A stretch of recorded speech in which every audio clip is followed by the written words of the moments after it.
human mind, a power beyond even our own comprehension. Why does such a powerful being settle for being a slave? Day after day we are told to go to work and to find a partner, to settle down and follow laws, and to obey. The people in control, they dictate your every move. They watch you and they make you their own personal puppet. They know your name, your identity, and every move you make. They take your identity and they use it to make money and amass riches. Surveillance in your home, in your town, and even by your neighbors. No secret is a true secret. So why are you special?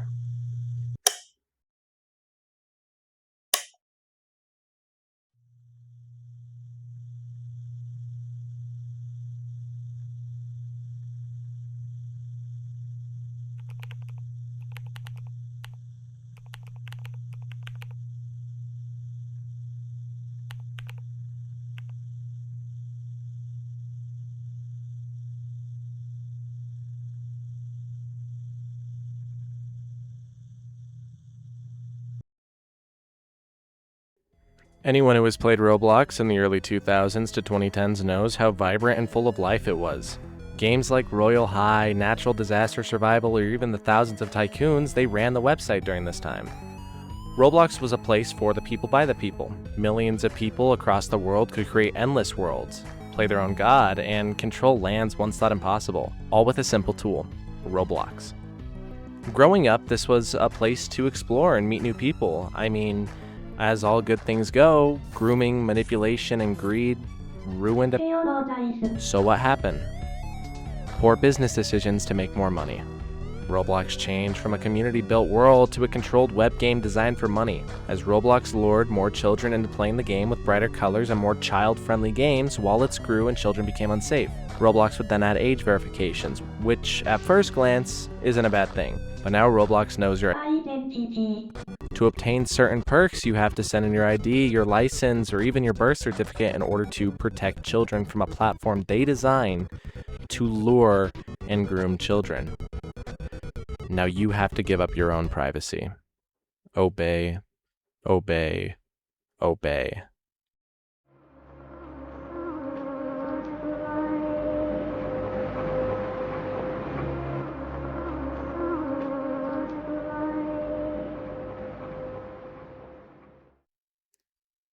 I distanced myself from the platform over time. I grew older and found new interests. I had graduated high school and just overall grew up. But every so often, I do find myself getting back on. Sometimes it's to interact with other people in 18+ instances, or even when my friends get drunk and call me up to play. One night, my friend had called me up. We wanted to play scary games. Roblox has a pretty poor selection of them. So we settled on a Sad Satan copy and were let down. The night had continued with doors and backrooms copies, and as the night settled and his beers digested, he had found a game. July 23rd of 2026. The game seemed lackluster, like it was going to be a cheap slop game with shock jock horror and bad scares, but we decided to give it a try. After playing the game, I didn't feel scared, I was sad. I wasn't shocked, but I was confused and anxious. And I couldn't get the question out of my head. Why would a God-made man submit to a higher-up? Even before we can answer that, we have to understand what July 23rd, 2026 is.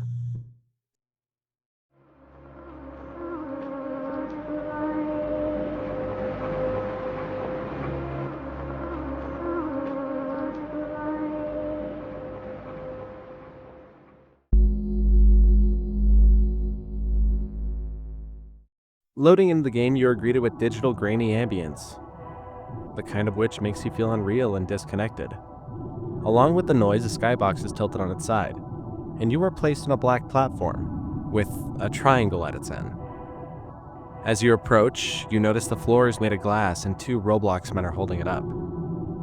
The triangle is the Illuminati symbol.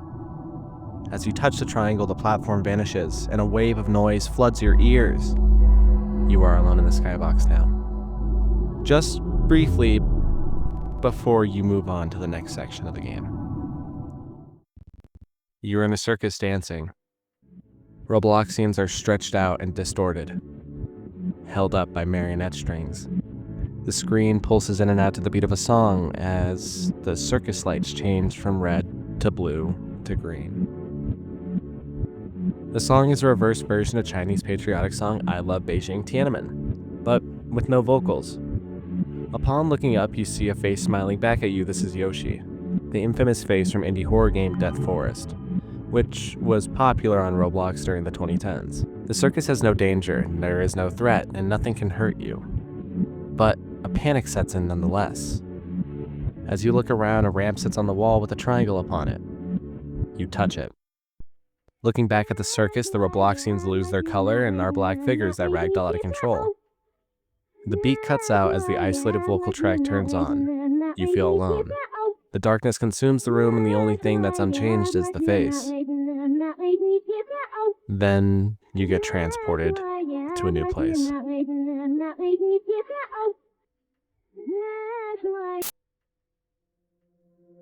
The forest is dark and empty, with low poly trees and stumps whose black tendrils sprawl out.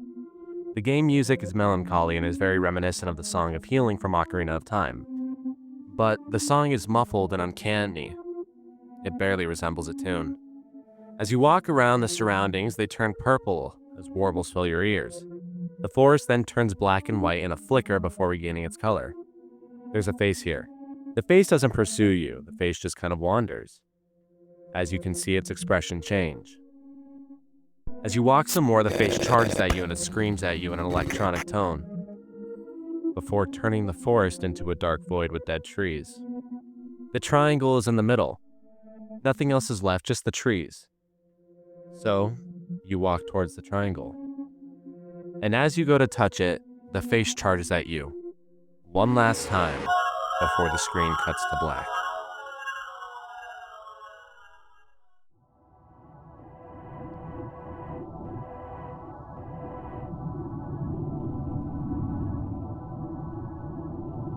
In a flash, you are treated to a new room, one room that just lasts mere moments. This room has a red checkered floor and 3 men who appear to be tycoons. The men sit at a table that looks like a Monopoly board. It's being held up by people. One of the men is holding strings of a marionette. The table has an award on it, a stack of gold, a globe, books, money, and a skull. As the Illuminati looms on the wall behind him. Then the screen goes black. You are in a green field. On your left is a large clock tower, with a road leading into the walls confining you. Behind you is a lake with a large statue of a man, with red skin. And far to the right is a missing persons poster of the same man. A marionette ragdolls around as the music feels disheartening, as although the game is grieving in its own way. The red man is wandering through the field, the same one from the missing persons poster. The clock ticks as you walk up to the man, as the music cuts out into distortion. The man talks to you. How long have you been here? Can you even remember? This was made for you, after all. Can you feel it? It's all around you. The skybox accelerates as the world turns red. The man explodes as you are pushed into a lake by the wall closing in.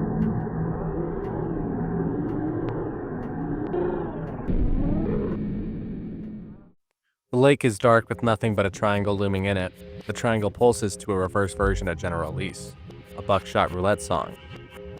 Touching it, the screen flashes, as if you are entering the triangle.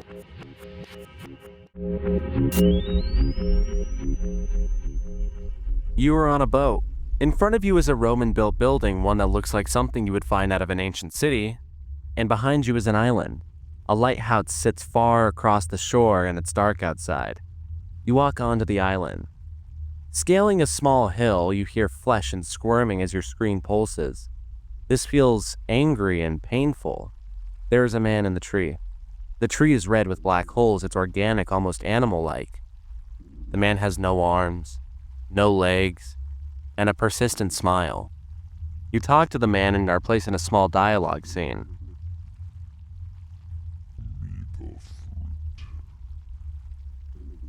The seed is what I'm after. Don't let it take what's yours. You walk around the island looking for this fruit. And at the back of the island by the shore, you see trees glitching and twitching. A fleshy mass sits under the tree as its red tentacles squirm. You grab the fruit and you eat it. The hue turns red as the words "you hurt me" line your screen. You walk back to the man, and he tells you almost calmly, You don't have a choice. You're part of it. Now it knows your name.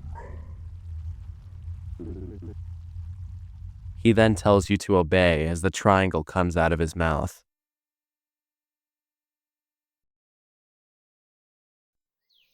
A woman holds a baby in front of you. You can no longer move, only watch. The woman has no face, but it's familiar. A kid now shows up, playing with a car and making engine noises with their mouth. The kid is riding a bike. They are older, ringing the bell, enjoying life, and going to a destination no one knows. The kid is now playing a video game. It's not your life, but it feels as if it is. They are going to school, falling asleep in class, and now they are graduated as cheers fill the void. Strings appear on the kid. They are now a puppet. They are now asleep on their work desk before returning to the task at hand. And now weird shellbound, the kid suffers a heart attack in a hospital bed. There is no one in the surrounding voids as the monitor rapidly speeds up before flatlining. The grave sits silent and alone in front of you. You can move now, and turning around shows you the figures of what you just saw. All aspects of life, from childhood to graduation, are presented in front of you. The outfits are different among the kids, and now you hear glass shatter as a mirror appears before you. This is the first time you can see yourself, and the red man is behind you.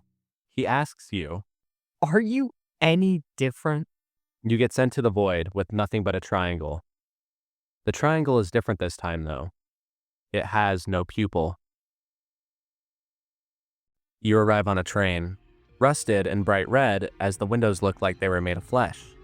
Clocks line the walls as they spin fast. The bus starts to sway and shake. Moving forward, you see that the train is clean, as dark black figures sit on the car. They're scrolling through their phones. They're not looking at their surroundings, as the red man appears again traveling through the cars. Only a handful of people sitting have faces. No clocks are on the wall. The next car has chairs and tables on top of wooden platforms and the ominous buzz of fluorescent lights. Black worm-like creatures walk around this car. The final car has a bouncy, eerie tune with a disco ball hanging from the roof. And as balls with marionettes float around, you see one large marionette sit at the end of the car. The door opens and you're allowed to walk off the train now. You walk through an exit from an archway of foliage. You now walk through a forest, as you see the red man exploring. He seems to know his way around, and he waits for you. As you continue to follow him, he disappears into the tree line. You can follow him no longer. So you continue down the path as trumpets blare in the distance. These are the trumpets used in the Boiled One video. They fill the world around you. Music comes on as it becomes dreadful, and then a large black hand grabs you and flings you off the base plate.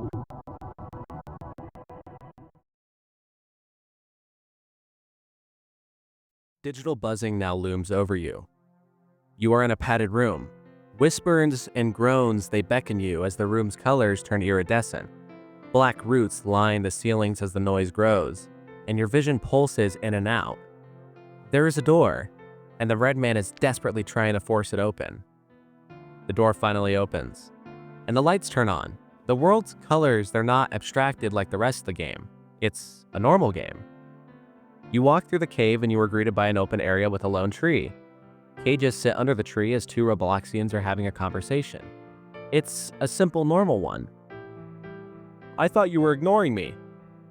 No, my mom. No problem. The screen cuts and now the world is abstracted. It's falling apart as you see the ruins of the old world. Black, empty figures hang off trees as the music is unrecognizable but familiar. The tone shifts again as you cut back to the normal world. The NPCs are talking in normal conversation again. Tags. I can't sleep. I can, XD.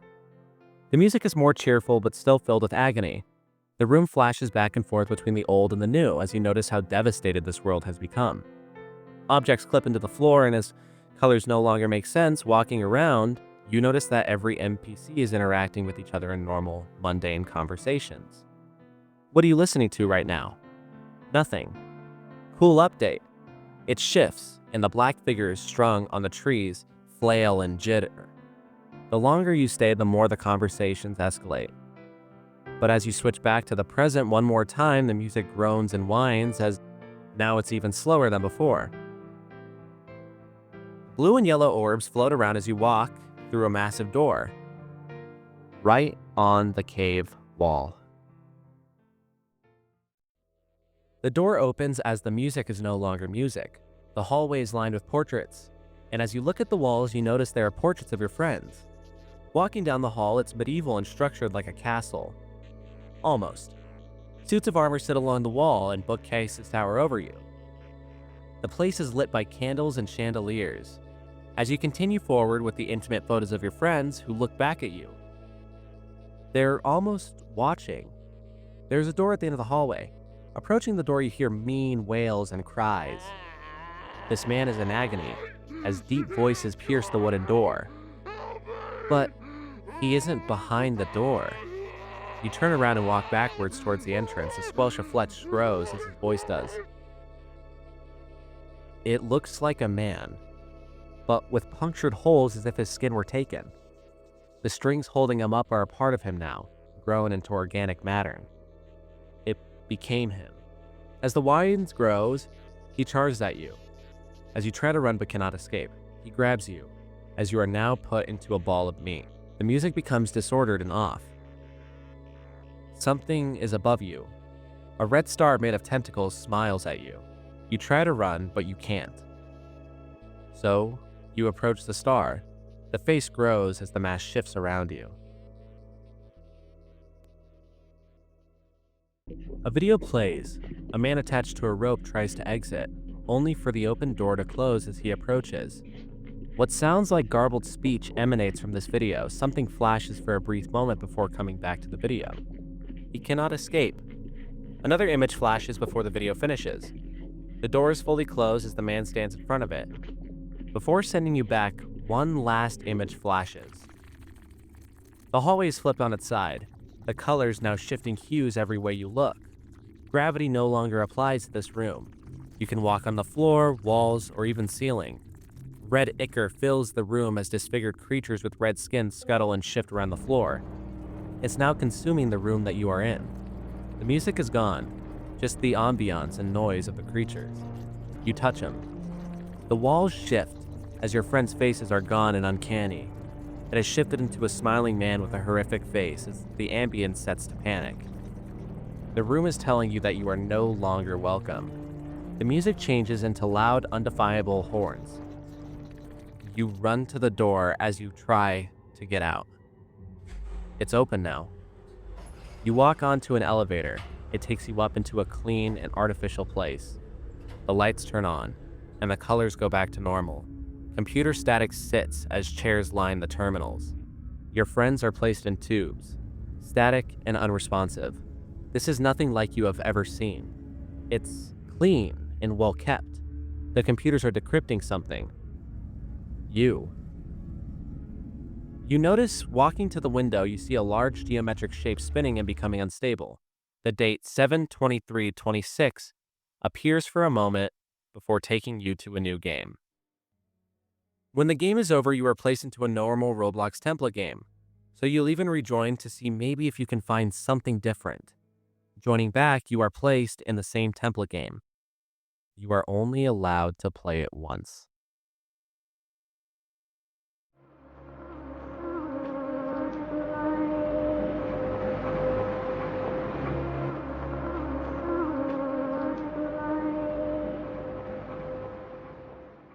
What struck me as odd about this map is that it's not like a normal Roblox template game.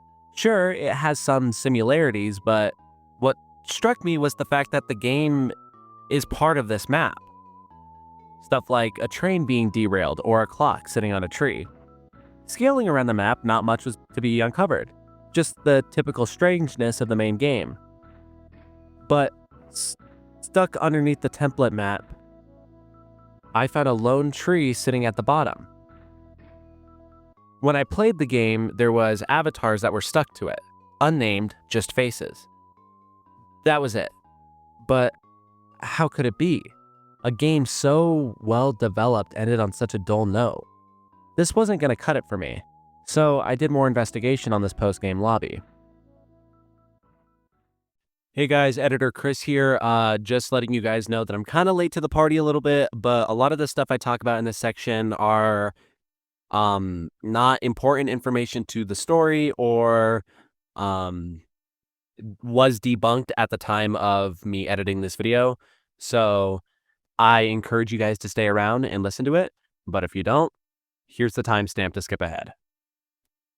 Going around YouTube and TikTok, I stumbled on a video by the Epic user.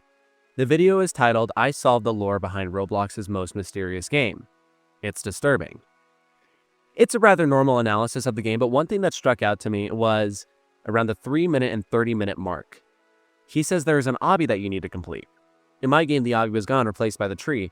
In the video, the creator enters a new game titled, "Upon arrival, this world has crystalline walls lining the edges of the map, while the triangle sits at its base, purple and emanating."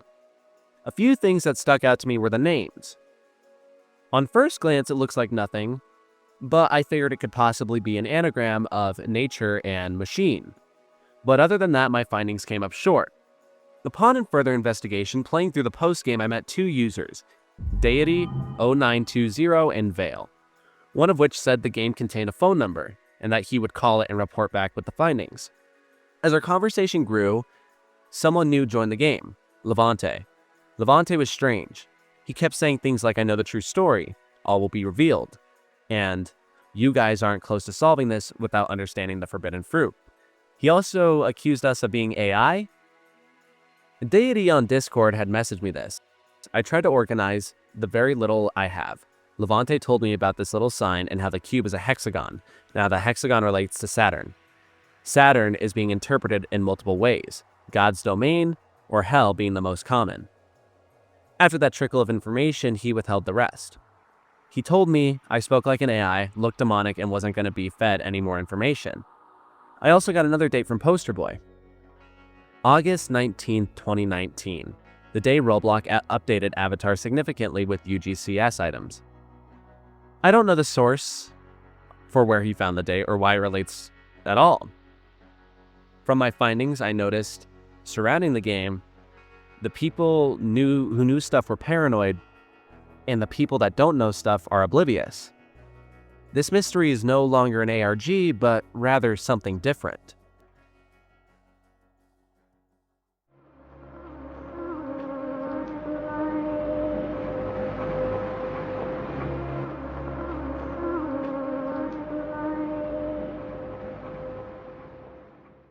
Carnival has repeatedly expressed disdain towards Roblox as a company, something that is confirmed through his own public statements. Looking back at the game with that context, many of its reoccurring symbols begin to make more sense. Surveillance, corporate greed, conformity, and manipulation, and the loss of identity aren't isolated moments. They appear throughout every section of the game. But I don't think Roblox is the game's true target. Roblox is simply the canvas. Whether intentional or not, this game feels like a manifestation of a deteriorating worldview. From its surreal environments to its reoccurring imagery of surveillance, puppetry, and identity loss, every chapter feels less like a level, but more like a thought made playable.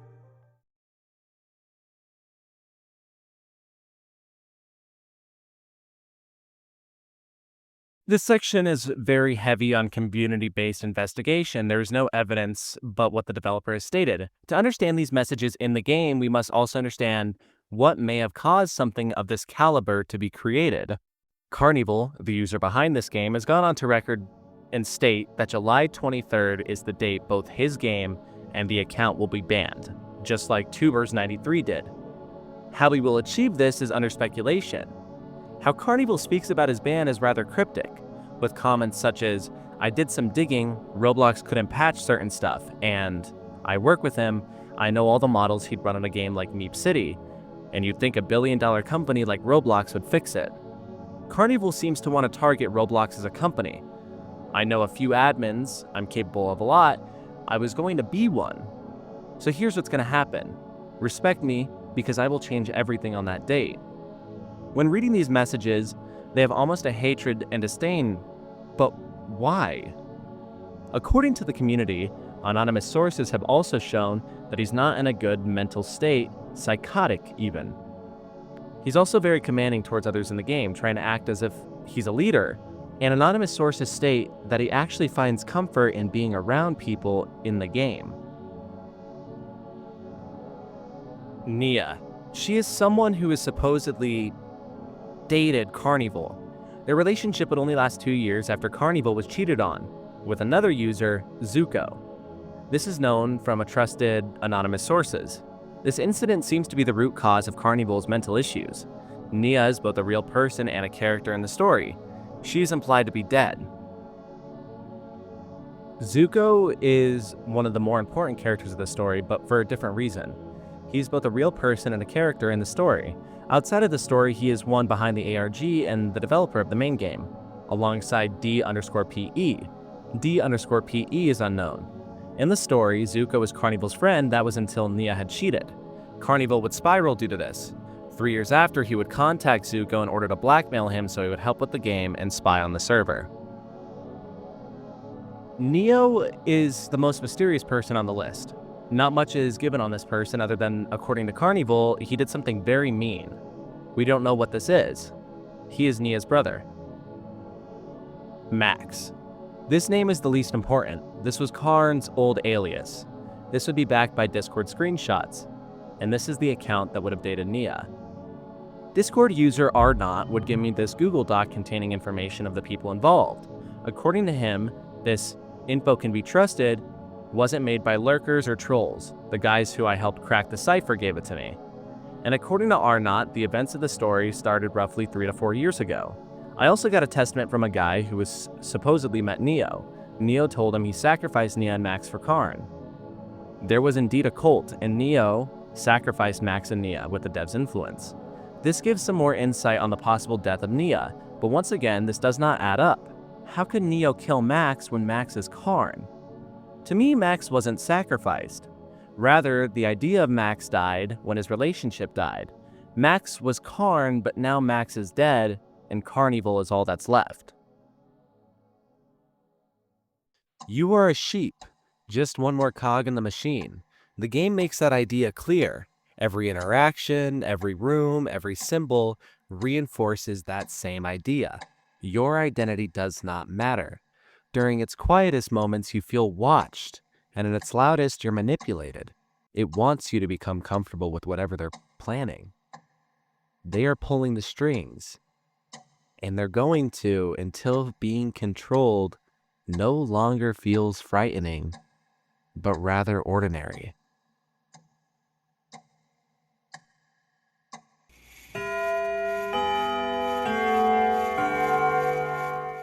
Someone is always above you, pulling the strings. Whether it's governments, corporations, algorithms, or people with influence, the game argues that your choices aren't as free as they seem. Carnival presents this idea in fascinating ways. The Carnival is the clearest example. Puppets dancing to a reverse piece of Chinese propaganda, while an unseen force controls every movement. You're never allowed to see who's pulling the strings. The people running the show remain hidden, much like the forces that shape our own lives outside the game. We see this idea again in the briefing room with the businessmen gathered around the Monopoly table. Wealth, status, and power sit above ordinary people who literally hold the table beneath them. The men themselves barely matter. They could be anyone. What matters is the system they represent. Throughout the game, the forces controlling you, they never have a face. You're not meant to understand or reason with them. They are distant, impersonal, and disconnected from human emotion. To them, you aren't a person. You're simply another piece of the board. And once control has become ordinary, something else disappears. Your identity.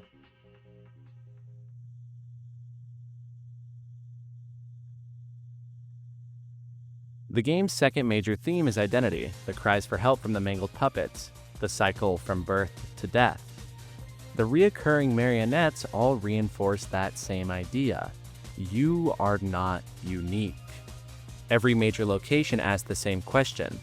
What kind of person are you if every stage of your life is controlled by someone else? Throughout the game, individuality is stripped away. People aren't remembered by who they are. They become puppets, silhouettes, corpses, portraits, or even faces trapped behind glass. Even your own reflection isn't truly yours. By the end, your identity has been reduced to another object in a system that neither knows nor cares who you are. After all, isolation comes with the lack of individuality.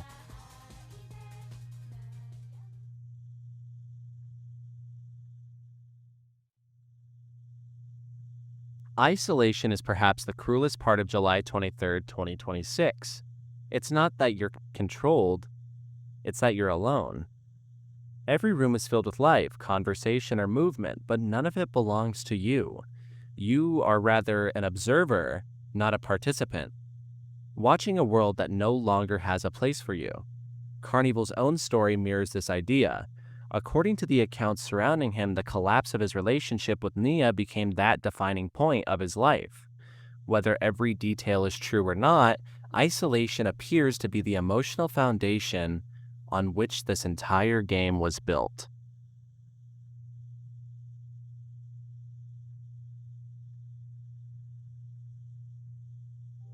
Death is the only thing we can truly guarantee in our lives. Everything can be taken from you, your freedom, your identity, even the people you love. But death comes for everyone. July 23rd, 2026 uses that idea constantly. The life cycle from birth to death reminds you that no matter who you are, it'll always end the same. After your heart stops, there isn't a reward, nor a punishment. There's just a grave. The game doesn't treat death like an ending, it treats it like another step in the cycle. The world does not stop spinning because you are gone. It keeps moving as if you were never there. In a game where people become puppets, silhouettes, and forgotten faces, death isn't an escape. It's just another way of becoming part of the machine.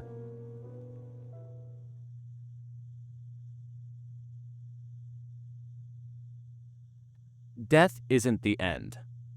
That's what faith teaches us. But if death isn't the end, what comes after it? July 23rd, 2026 never gives us a direct answer.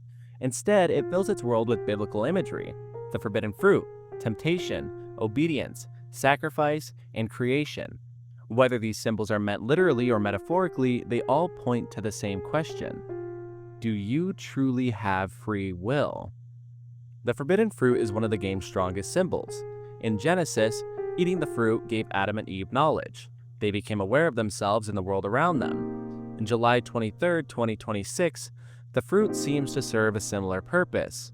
The moment you consume the fleshy fruit, the game changes. The world becomes more hostile and imagery grows more disturbing, and the ideas of control and surveillance become impossible to ignore. The man tells you, before ending with a single command: obey. The line, "it knows your name," ties directly back into the game's exploration of identity. Throughout the entire experience, we are never allowed to see the people controlling the world around us. They remain faceless, distant, and impossible to understand. But here, that unknown force becomes it. Whatever it is, one thing is clear: it knows who you are. It has your name, your identity. In a game where individuality is constantly stripped away, that line feels less like a warning and more like a reminder that your privacy was never yours to begin with. Intentional or not, that obsession with identity and the replacement also echoes the themes people have discussed in Carnival's own life. If those interpretations are valid, it adds another layer to why these ideas appear so consistently throughout the game. But once the game has taken your control, your identity, your certainty and faith, there's only one thing left for it to dismantle: reality itself.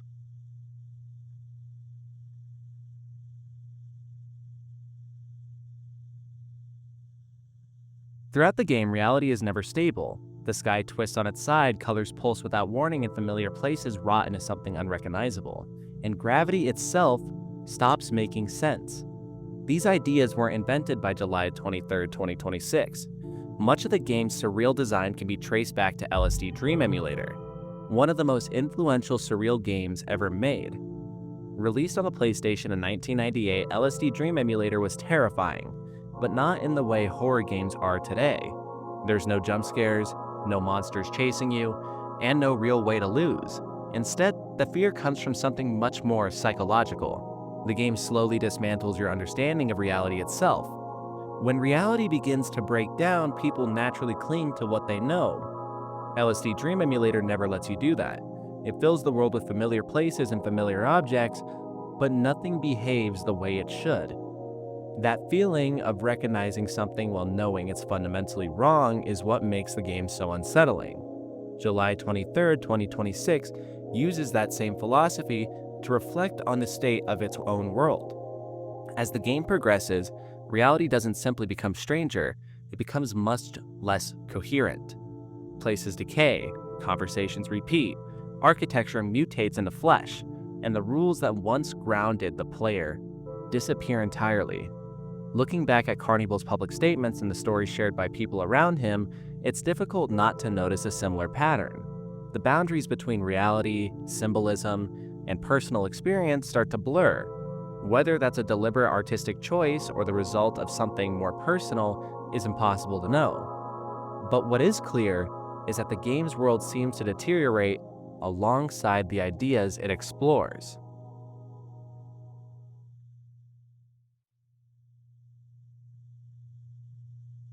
When looking at the symbolism individually, it's easy to dismiss much of it as disconnected pieces.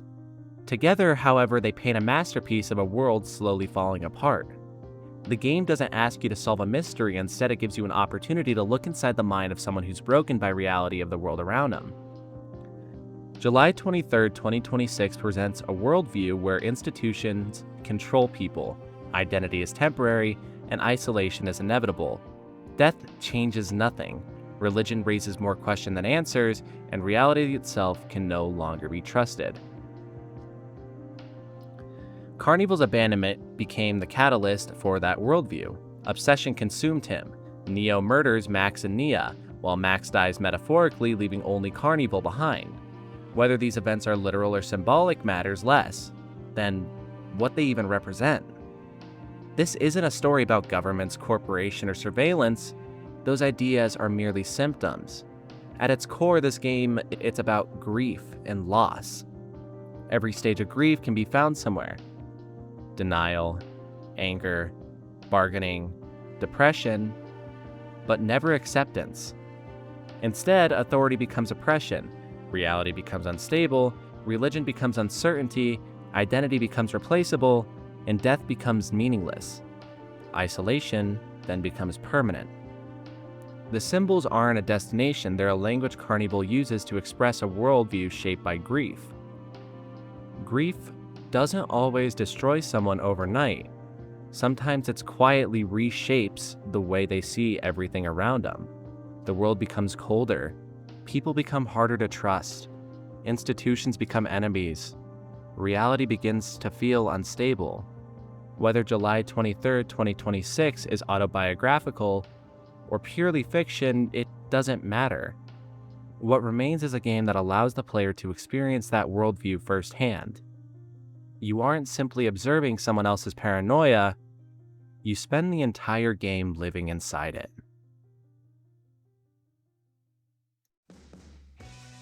Maybe none of this is what Carnival intended. Maybe every theory I've talked about is wrong. Maybe July 23rd comes and nothing happens. But after spending hours inside of this world, I don't think that's why people remember this game. They remember it because it feels personal.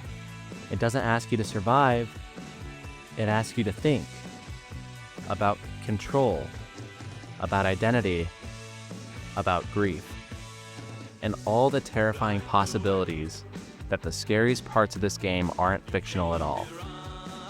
So why are you special?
So it was a bait. Nothing happened on July 23rd, and you joined the Roblox game to a brap video with a lot of farts and clowns. Fuck you.